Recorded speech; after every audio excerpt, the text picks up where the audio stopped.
Hello, my name's Marcus and welcome back to the Recovery Hub podcast. We've called this series Families Recover To, dedicated to family members and loved ones of those affected by addiction. Thank you to North Wales Area Planning Board for funding this project.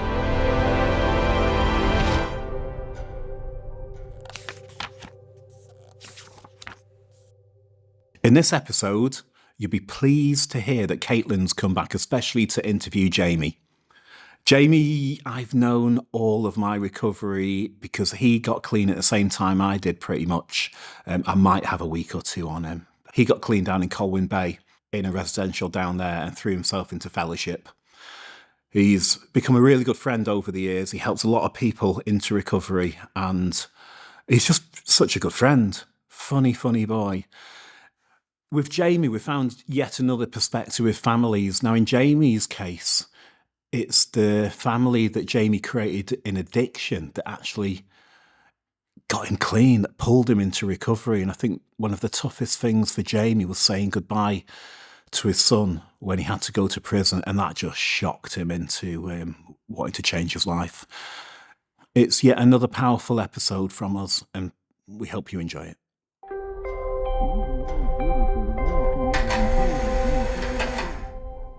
Nice to meet you. Nice to meet you. So you know Marcus, you and Marcus are like mates. Yeah.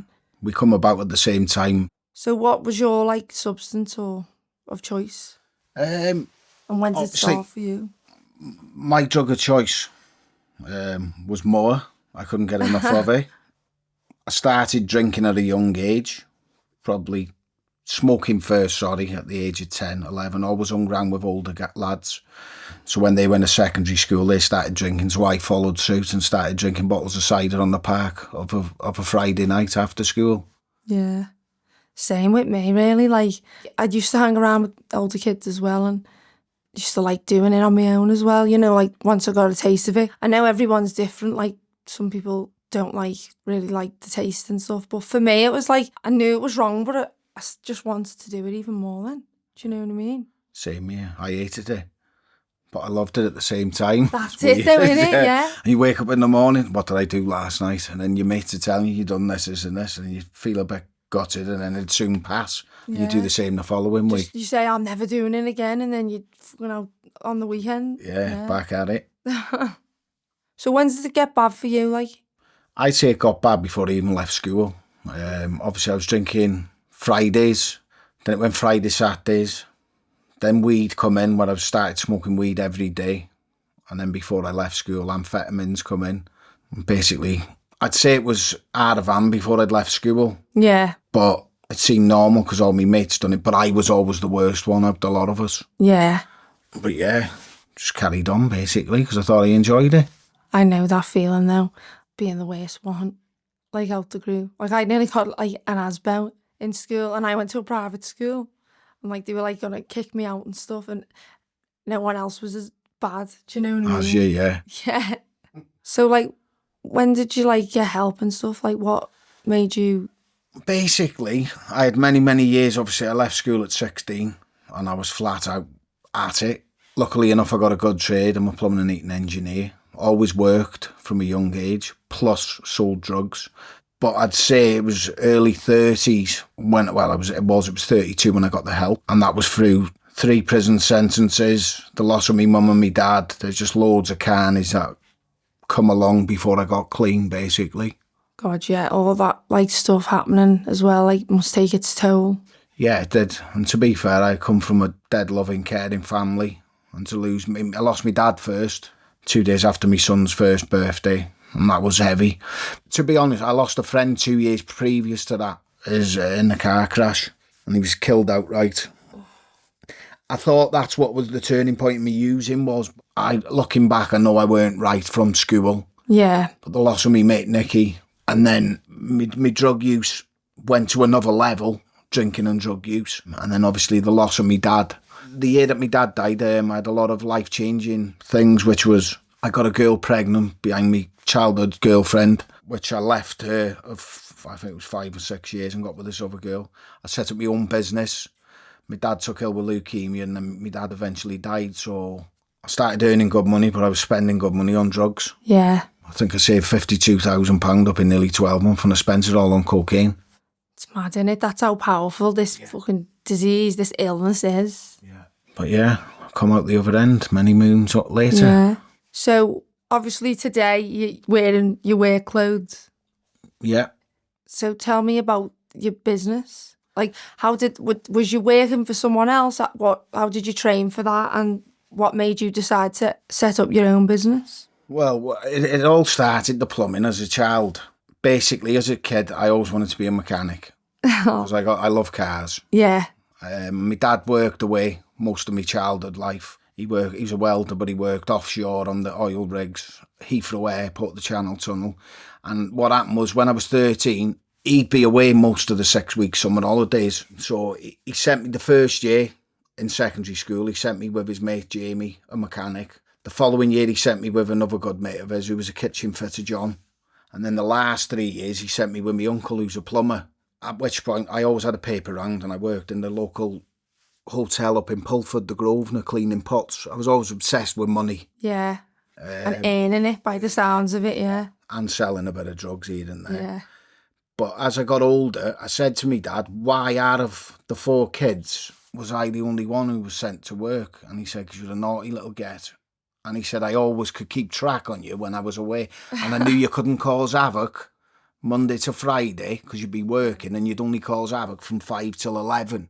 Oh, my God. So, and I hated him for it for many, many years. But then as I got older, he was doing me a favour. Yeah. So basically, I went to college full-time at the age of 16 to do plumbing. It took me 7 years to pass a 5-year course because I was naughty and I kept getting kicked out, kicking off with the teachers. Yeah. And I think on my second year, my Uncle Neil took me on and gave me a modern apprenticeship, which I was quite fortunate about. Yeah. I think I set up my own business at the age of 23. Wow. Which I'd say it was doing well. I earned a lot of money. It weren't legitimate. And then my dad took ill, so that's when everything went Pete-tong, basically. Yeah. That was in 2007, my dad died. 2009, a failed suicide attempt put me in jail. And I'll never forget it now. My plumbing business was all over the billboards on the Wrexham Leader throughout the town. And I thought, everyone said your business has had it. Luckily, in a few years later, got into recovery. Yeah. And I was like, what do I trade under? Because I thought I need to change my business name. And I spoke to someone in recovery and they go, no, you're no longer that person you were. So I set my business up the same name that was on them billboards. Yeah. And my business is doing better now than it ever has. Good for you, staying true to yourself. Yeah. How's stigma affected you? Stigma? Because that's a big thing, isn't it, for people? I don't know. Regards to using or getting clean or both. Both? I was always proud of me drug use. Yeah. You know, I'd be the one who'd be in the street smoking a joint and sniffing a line off the bonnet of my car. I was quite proud of it. So I didn't give a shit. You know, I bumped into a mate the other week and he said, I was talking to a lad from Oswestry about you and he just said, you're mad. He said, you pulled up on a car park. He said, there were police everywhere. You just got out and racked a line up on the bonnet and said, F them. What they're going to do? And you sniffed it in, more or less when the police were there. Yeah, in front of their faces, yeah. And it's the same as me recovery. I'm quite proud of that. So Yeah. I'm quite open about it. It's like now I'm doing for a couple of private school teachers up in Llangollen and I've told them everything about me. Yeah. Apart from going to jail. But I will tell them in time. And they've actually gone away this week and they've left me with their house. And they've got a lovely house, £500,000 house. Wow. And they trust me. Isn't that the greatest thing though as well? When you're in addiction, no one trusts you. And I don't know if you're the same as me, but for me, when I'm over a year and just over 4 months now, clean and sober.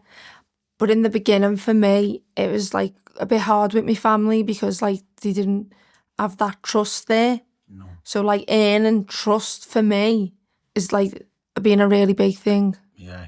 It's mad, isn't it?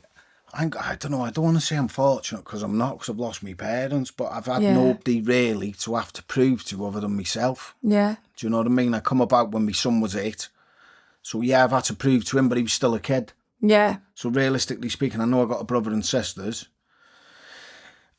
I don't know, my nan, she sadly passed away since. My nan always knew I was a bit of a lad, but Yeah. I think she knew when I come about. I don't know, I have had no one really to prove to other than myself. I haven't got a family to please, so I just do my own thing. Obviously now I've got a girlfriend and we've got a 9-month-old baby, but my girlfriend's in recovery. Oh, that's cool. Yeah, so it's like, that's another thing in itself. Yeah. You know what I mean? Relationships. Yeah. Do you mind me asking about that? No, not at all. Cool. So, like, what's your relationship like with your girlfriend? Because obviously you're both in recovery. How does that work for you? Like, It works well. We get on well, but we do have our disagreements because we're both set in our ways. yeah, She probably tells me to F off more than I tell her because I think I'm always right, yeah, but she does. I remember doing work for a guy in AA who's 40 plus years sober, and he's been with his wife for many, many years. And when I went to fix a kitchen unit for them, and they were both there and they were both bickering. And I said to the guy, I said, how have you made it work? Because you and your wife are exactly the same as me and my girlfriend, Joanne. And he went, we've been like this since the day we got together, and he's getting on now. yeah, And he said, you've just got to learn to say yes. I said, I don't want to say yes. And he said, well, if you want an easy life, you just got to say yes. yeah, And still to this day now, however much I don't want to, and I don't always say yes, yeah. most of the time for an easy ride, I'll say yes. And I'll just agree and go ahead with it. It's going back to that powerlessness, though, isn't it? Yeah. And I hate admitting that I'm powerless over anything. Yeah. It does me head in. Like, I don't know why it infuriates me so much, but sometimes we have just got to hold our hands up and admit that we're powerless. Powerless, yeah. Just got to let it be. And it is over everything, even like little things like that. Yeah. Do you know what I mean? Well, it's little things for me anyway.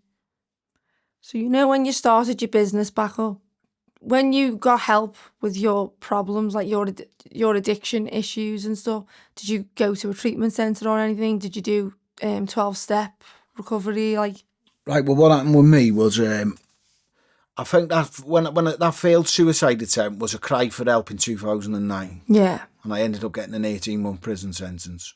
I went to the doctors, told them all me problems, and they give an addict drugs. that's what they always do. Yeah, which is not the answer for my type of addict. No. So I done my prison sentence, and I remember I'd done 9 months in old course, and I remember being in there, I'm not going to do this, I ain't going to do that, I'm going to be this, I'm going to be that. And then as soon as I got out, I was back to what I always was. 6 months later, I was back in jail for domestic on the mother of my first child. Same again, I had 3 months in there for, I'm not going to do this, I'm not going to do that. Get out, back to as I was. And then I had a good stint from 2011 till 2014 of out of prison, but I caused mayhem. Yeah. I didn't get caught for nothing. So then you carry on then, don't you? Carry on. Yeah. And then how I come into recovery was I was on the run from the police, and I was walking around with one of them bags for life from Lidl with all my gear in it, ready to go back to jail. Just going from house to house, going to my sister, and she was like, Jane, you can't keep living like this. I said, well, I don't want to get lifted off the road and end up in prison issue clothes. And cut the long story short, the week that I ended up handing myself in, my sister had my son. I always had him on a Wednesday, and I said, right, I'm going to see me lad Jake on Wednesday, and then I'm going to go and hand myself in. Anyway, we went to my nan's at the time, my nanny, she was still alive. And Jodie said, my older sister said, whatever you do not tell that boy that you're going to prison. Yeah. And I took my lad in the garden, and I basically just picked him up. He was about 7 or 8 at the time. And I just said, I told him I was going to jail. And he broke down, and he gripped hold of me, and he wouldn't let me go. And he was sobbing his heart out. Yeah. And I was the same. And I just remember thinking to myself, my mum and dad never done that to me. So I stayed in the garden for about 10 minutes. I went in, and Jodie said, you haven't, have you? And I said, I've told him. And she said, you're joking, and I haven't used ever since. Wow. That was on a Wednesday. I went into the police station on a Thursday morning with my bag, and I said, I've come to hand myself in. And then they basically said, you got options. I go, I'm on the run and you're giving me options. They said, you can either go to Bangor today or come back tomorrow in Wrexham. So I said, well, I'll come back tomorrow. I said, but can you radio all your officers? I don't want to get lifted without this bag. Yeah. And they were like, right, so we rung round anyway, cut along. So I went out, I think I stayed in my sister's, and then I went on the Friday, and I ended up back in prison. By which point I was probably about 10, 11 stone. and I've always been about 14, 15 stone. So I remember getting back into jail, and I bumped into a lad, Gareth, who I was in prison with in 2010, who we went to the gym together. And he basically said, "You look rough." And he was on the gear, the smack. And he basically said, "There's a course in here, it's called SOAR, Stay Out and Recover." He said, basically, you go on this course for however many weeks, and then you go into a rehab on release. And I thought, right, I'd been homeless for years. Yeah. I thought, right, I've got 3 months in here, and I could go in a rehab for 12 months. That's like 15 months with a bed. Yeah. So I tried getting on this course, but you needed something like 4 to 6 months in prison to get on this course, and they weren't going to allow me because I only had 6 weeks left of my course by this time. Oh, yeah. So my sister wrote a letter to the governor, which later got read to me in this course, pleading that I needed it. Yeah. So they got me on this course, and I'd done steps 1, 2 and 3 in Narcotics Anonymous in there. And luckily enough, there was a big change in myself in there. The lad who got me, Gareth, we were padded up together. He was on that course. He was smoking smack in our room. Yeah. I was holding the foil for him, and I stayed clean. And Wow. I done that. And I'll never forget the day I got released. And there was this guy called Gary who took us on it. He was doing the main chair in an AA meeting on the day I got out, on a Thursday in Queen's Park. And he said, "I'm doing the main chair tonight, mate. I expect to see you there." So I thought, I'll give it a go. And that's what I'd done. I got out of prison, and I went to a meeting every day for 3 weeks before I went into the supported housing, which was like a drug rehabilitation place, which I stayed there for 4 months. Wow. And just done what I had to do, basically. Yeah. And that brought it to, I think it was January or February 2015. And I've been clean ever since, basically. That's amazing. Like, you've been through a lot. Yeah. If I can do it, anyone can do it. That's what I think about Yeah. you, honestly. Do you know, like, your relationships with people that aren't like us in recovery? How do you find them relationships, like, now that you are, you know, in recovery and, you know, you I struggle with doing people. well? Do you? I don't know what it is. It's like I've got my own business, Yeah. and people keep saying to me, "Take more lads on, I can give you this and that." But it's like I'm a bit of a perfectionist in what I do. Oh, yeah. So I've got to have it right, you know. So I do struggle with other people. I can speak to people all day. I'm a people person. Yeah, same. But I can't. People that drink, I can't. I've had a lad today who's supposed to give me an hand, and I've spoke to him. He reckons he's on another job, and he's pissed. And it's like I can't be doing with him. It's 11 o'clock on a Tuesday. Yeah. And I just like I'm going, and I'm gonna have to block him. I can't be doing with it. Do you know what I mean? Yeah. I can get on with people, but I do struggle with some. Yeah. Do you feel like you change around people? Say people that aren't in recovery, do you feel like you put on a different persona when you're around those type of people? I notice my bad habits come out if I spend enough time with my old Same. associates. I'm so like that. what I tend to do is every person that I go and see are in recovery. All my friends now are in recovery. Yeah. And I can accept it. I'm nearly 40.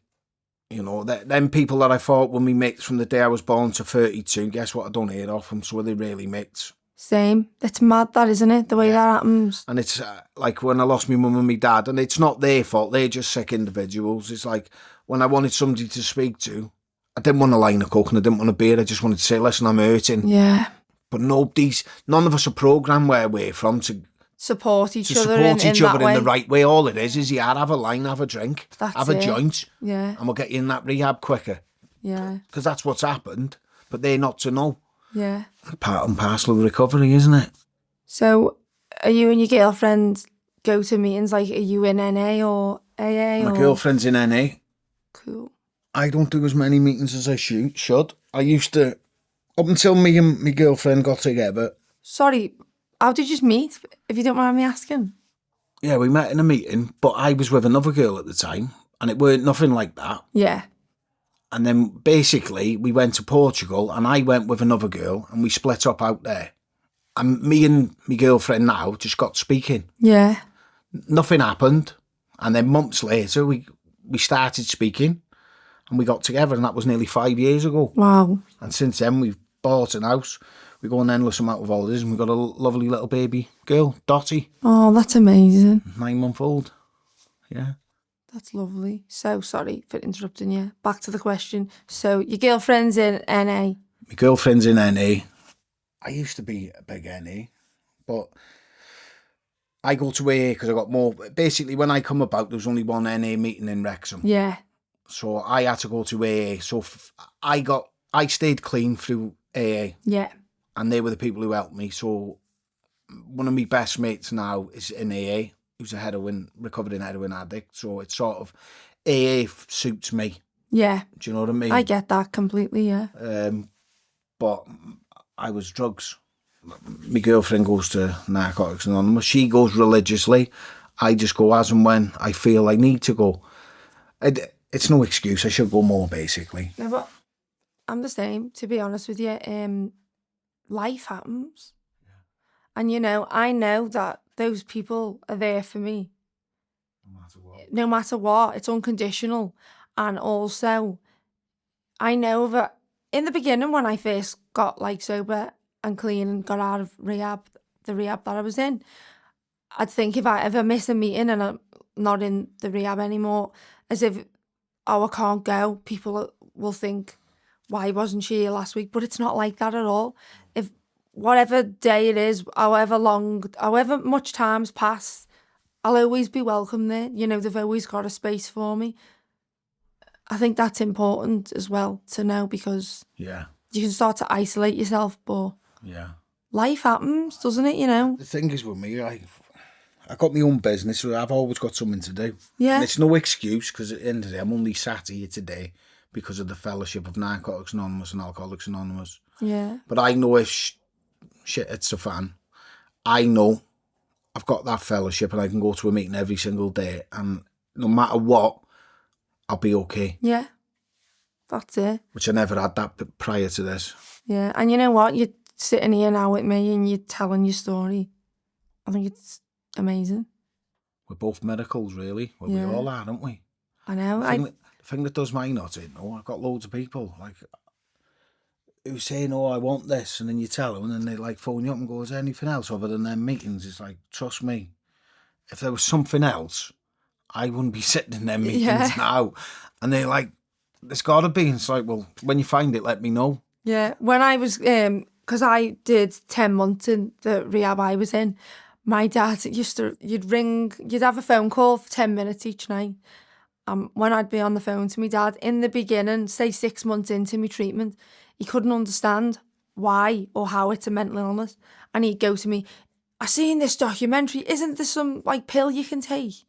And I was like, "Dad, if there was a pill you could take, I'm sure everyone would be taking it." Of course he would, yeah. Just about working on yourself, isn't it? Yeah. Because for me, what it all boils down to is self-love.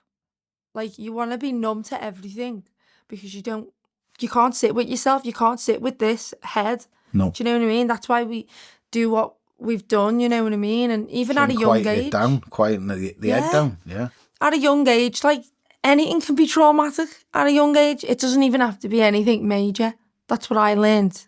Anyway, you could, like, grow up in a household where there's, like, shouting and screaming. That could make you anxious growing up. Anything, really. And that's the thing I didn't realise, and that's what I used to beat myself up about. Like, but why am I like this? There doesn't need to be one reason why. It just is the way it is, and I've got different ways to cope with this head now. Do you know what I mean? I'll be honest with you, I'm glad I am who I am. Yeah.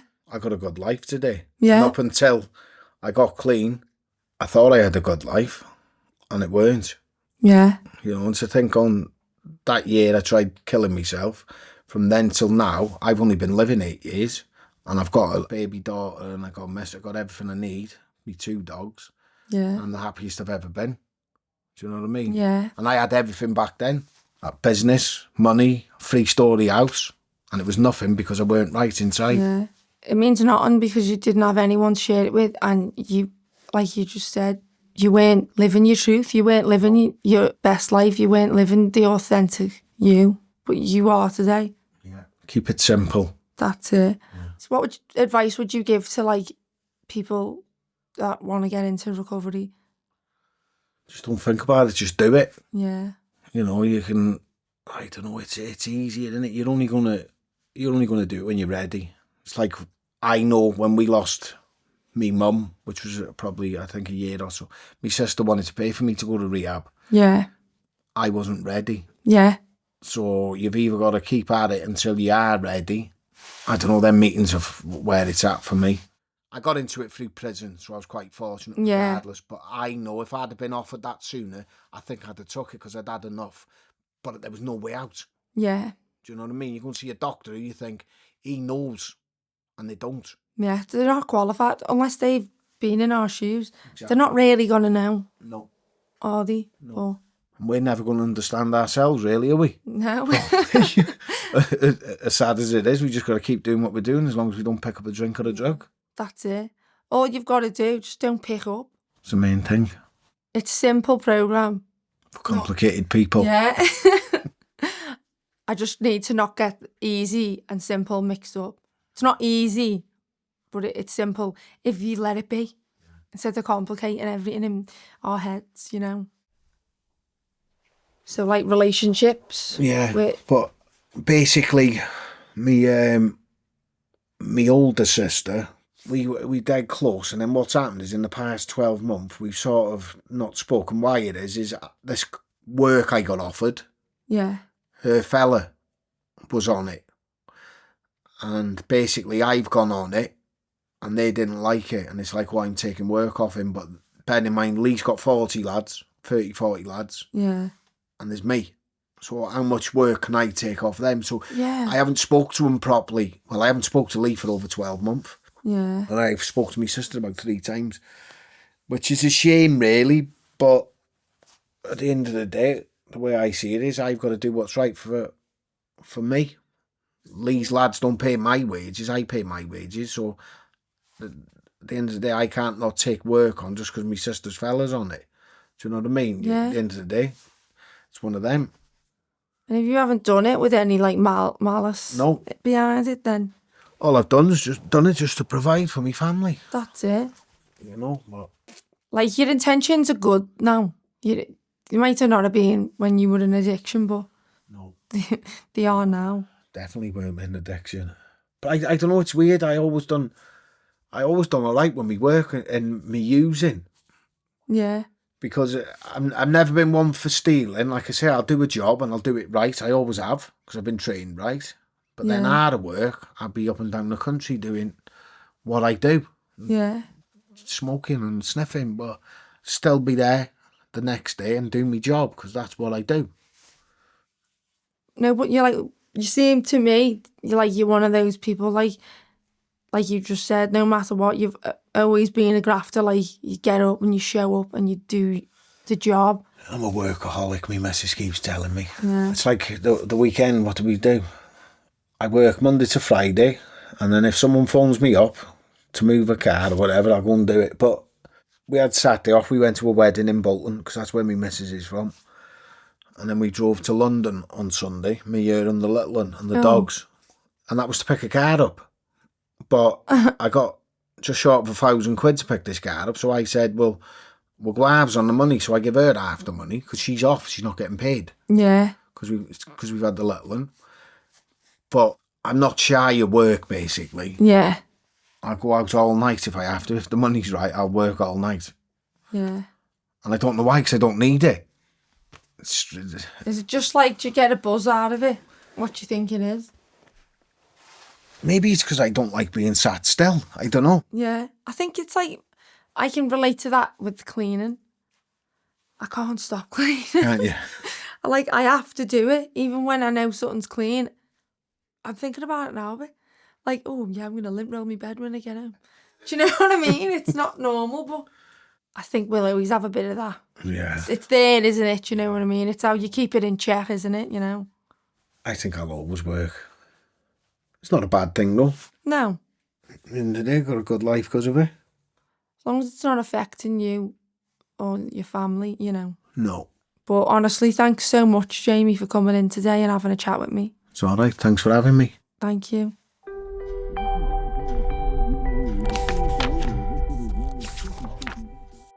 Well, you've come to the end of the Families Recovered 2 series. Thank you so much for tuning in. We've got plenty more lined up for Eternal Media's Recovery Hub podcast. Keep an eye out on our social medias or your RSS feed, and they'll drop into wherever you get your podcasts from.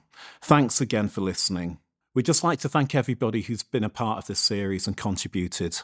Anything that's touched you, anything that meant anything to you along the way, anything you can relate to, it would just be fantastic to hear from you. You can get in touch through hello@eternalmedia.co.uk, and if you put in the subject line, families recover to feedback, that would be fantastic, and we'd love to hear from you.